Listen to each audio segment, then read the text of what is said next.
రతనాల మేడలోన నిన్నొక రాణిగా చూడాలని, నీ అడుగులు కందకుండా నారి చేతులుంచాలని.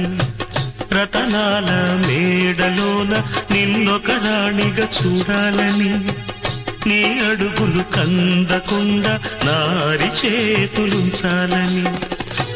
ఎంతగా అనుకున్నాను, ఏమిటి చూస్తున్నాను. ఎంతగా అనుకున్నాను, ఏమిటి చూస్తున్నాను. పన్నీటి బతుకులోన కన్నీటి మంటలేన రాణి రాణమ్మ, ఆనాటి నవ్వులు ఏవమ్మ.